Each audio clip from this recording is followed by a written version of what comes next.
Hello students, I hope you all are fine and doing well. Students, I welcome you all in this video again. In this video we are going to learn about SYGC secretarial practice. Students, as you all know that we have completed our first chapter, that is Introduction to Corporate Finance, second chapter, that is Sources of Corporate Finance, third chapter, Issue of Shares, fourth chapter, Issue of Debentures, fifth chapter, that is Deposits, and sixth chapter, that is Correspondence with Member.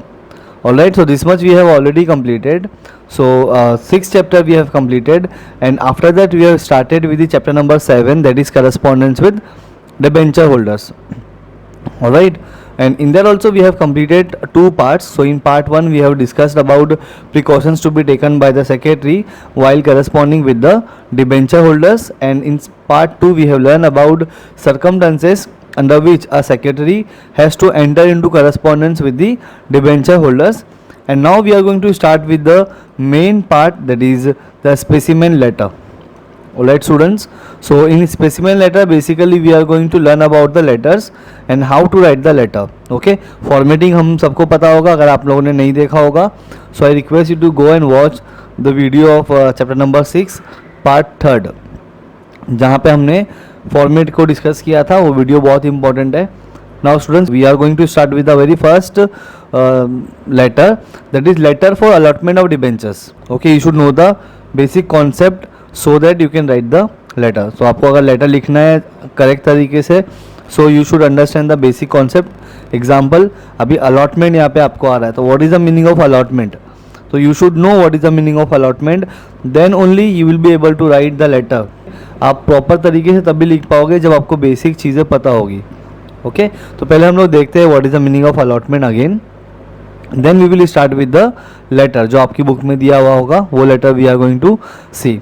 So letter of allotment of debentures, that means if a company required money, company issue debentures, we all no.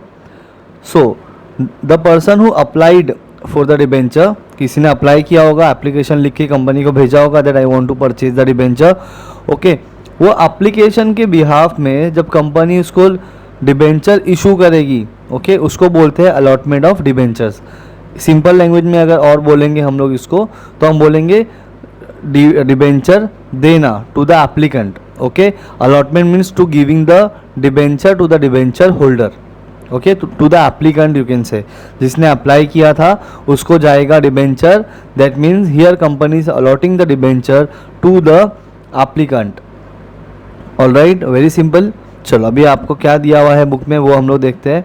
When a company allots debentures to the applicant, letter of allotment of debentures is send to the debenture holders. So when a company is going to allot the debentures to the applicant, the letter of allotment of debenture is to be sent by the company to the debenture holders.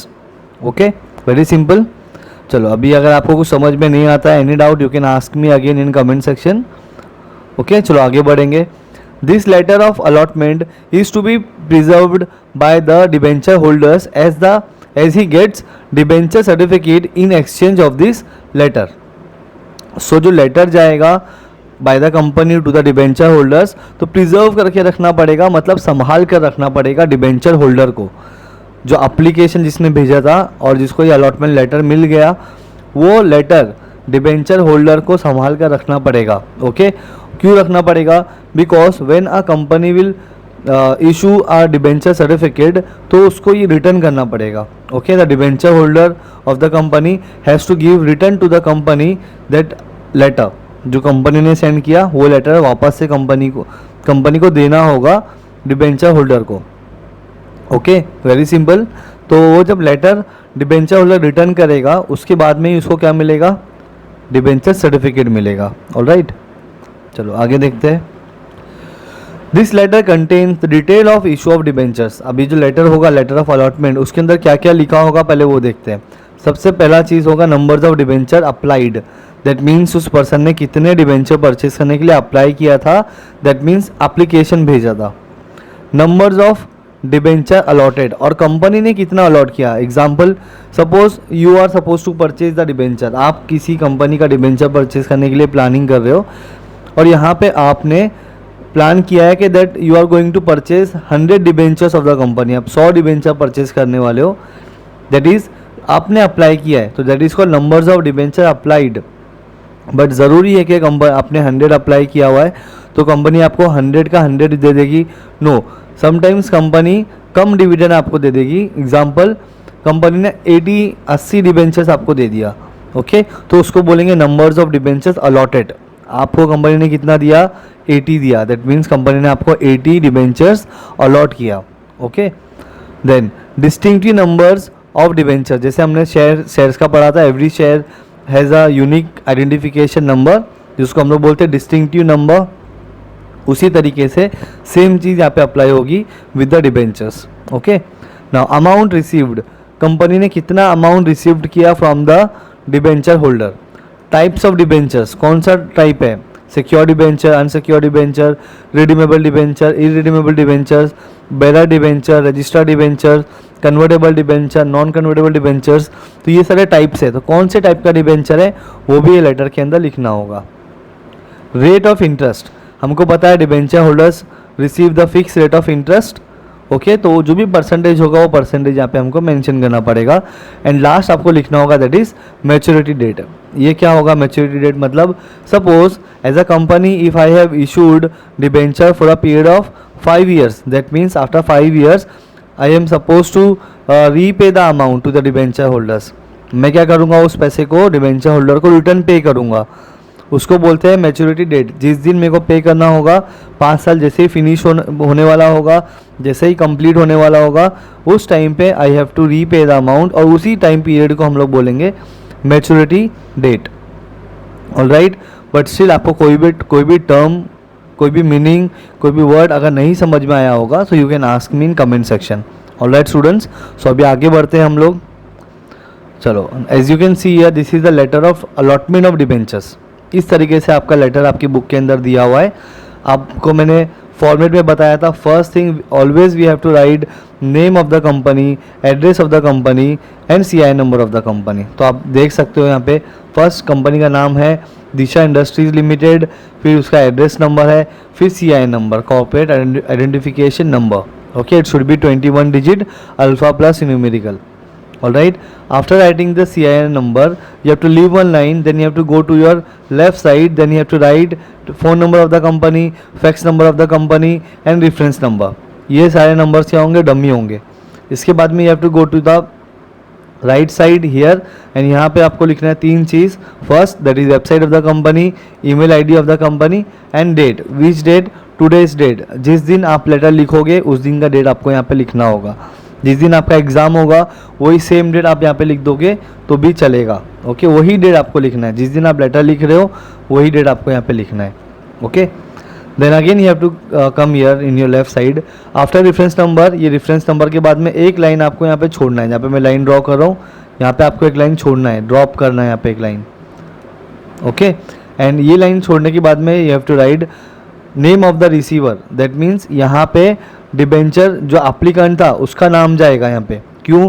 क्योंकि यहाँ पे आप उसको debenture allot कर रहे हो as a secretary of the company, you are allotting the debenture to the applicant. तो वो एप्लीकेंट का नाम यहाँ पे होगा, क्या नाम है?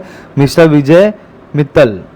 उसी का एड्रेस, name of the receiver and address of the receiver लिखने के बाद में again you have to leave one line, then you have to write the subject.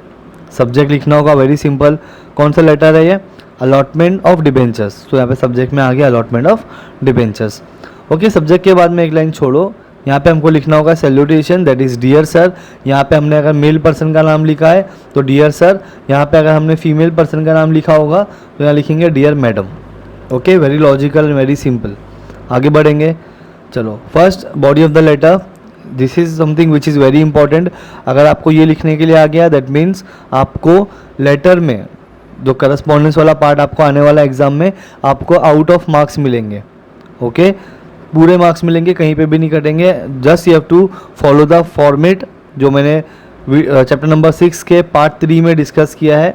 That format you should know and after that you should know about the basic things and you should know. अगर basic thing पता होगा then only you will be able to write the body of the letter which is very important, okay. चलो आगे बढ़ेंगे, अभी body of the letter देखते हैं। चलो, in response to your application number DI8013. Okay, in response यानी उसने हमको एप्लीकेशन भेजा था, उसके रिस्पॉन्स में हम लोग भेज रहे हैं उसको ये लेटर. ओके, तो जो उसने एप्लीकेशन हमको भेजा था वो एप्लीकेशन भी यहाँ पे लिख दो as a proof. So in response to your application number DI8013 dated 30th April 2019, मतलब पास्ट में उस एप्लीकेंट ने हमको एप्लीकेशन भेजा था. ओके सर, ये नंबर कहाँ से आया? This number should be dummy. Okay, dummy लिखना है आपको, जो भी आपको लिखना है नंबर, आप सेम टू सेम नंबर भी चाहो तो आप लिख सकते हो, no problem. Okay, I am directed by the board of directors to inform you that. Okay, तो लेटर कौन लिख रहा है? The secretary of the company. तो सेक्रेटरी यहाँ पे बोल रहा है I am directed by the board of directors to inform you that you have been allotted 10% non convertible debentures. See, numbers of debentures और interest, fixed rate of interest 10% and types of debenture. Which type? Non convertible debenture. कौन सा type है यहाँ पे आपका? Non convertible debentures. Okay, these debentures are allotted to you as per board resolution passed at board meeting held on 60th May 2019 and as per terms and conditions of article of association of the company and debenture trust deed. तो सारे rules and regulations को हमने follow करते हुए आपको debenture allot किया है. Okay, अब यहाँ पे आता है आपका डेट 16 मई 2019. ओके, आप लोग लेटर कब लिख रहे हो? 20th मई को लिख रहे हो. दैट मीन्स इसके पहले मीटिंग हुआ था. ओके, पास्ट में मीटिंग हुआ था, इसके लिए 4 दिन पहले का डेट आप यहाँ पे लिख सकते हो. ओके, इन लोगों ने भी 4 दिन पहले का ही लिखा है, देखो. ओके, 5 दिन पहले का भी लिख सकते हो, 3 दिन पहले का भी लिख सकते हो, बट पास्ट डेट होना चाहिए. चलो, the detail of allotment of debenture are as follows. क्या डिटेल है देखते हैं. Number 1, folio number, it should be dummy.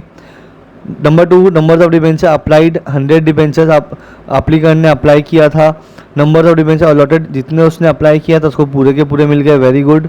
Then you have to write distinctive number from 301 to 400. Okay, तो यहाँ पे जो इसका गैप होगा इट शुड बी 100. 301 से लेकर 400 आप काउंट करोगे तो ये आपका 100 होगा. ओके, ना अमाउंट रिसीव्ड, कितना अमाउंट पे किया उसने? 10,000 अमाउंट पे किया है किसने? एप्लीकेंट ने. ऑलराइट, चलो, debenture certificate is enclose here with. Enclose मतलब इसके साथ में हम लोग डिबेंचर सर्टिफिकेट को भी अटैच कर रहे हैं. Along with this letter we are attaching the debenture certificate also. All right, ये लिखने के बाद में भी यहाँ पे एनक्लोजर लिखा. दैट मीन्स आपको पता है नीचे पॉइंट नंबर 10 में हमारा क्या होता है? एनक्लोजर होता है. वहाँ पे आपको मेंशन करना पड़ेगा the debenture certificate you are attaching with the letter. Very simple. चलो, the debenture certificate is enclose here with thanking you. यहाँ पे आना राइट साइड में, yours faithfully for Disha industry limited. तो यहाँ पे जो नाम आप लिखोगे टॉप में कंपनी का नाम, सेम नाम आपको यहाँ पे लिखना है. देन साइन, सेक्रेटरी का नाम मिस्टर अविनाश नातू. आपको जो भी नाम लिखना है आप डमी नाम लिख सकते हो. एंड देन कंपनी सेक्रेटरी उसके नीचे लिख दो आप. ओके, देन लास्ट में लेफ्ट साइड में ENCL. ENCL का फुल फॉर्म होता है एनक्लोजर, दैट मीन्स अटैचमेंट. तो यहाँ पे आप इस लेटर के साथ में you are attaching the debenture certificate also. So यहाँ पे आपको लिखना पड़ेगा डिबेंचर सर्टिफिकेट.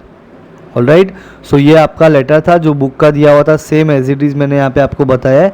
आपको कुछ भी नहीं समझ में आया होगा, एनी डाउट, ओके, कुछ भी कन्फ्यूजन होगा, you can ask me in comment section students. Okay, so till then, thank you very much all, take care.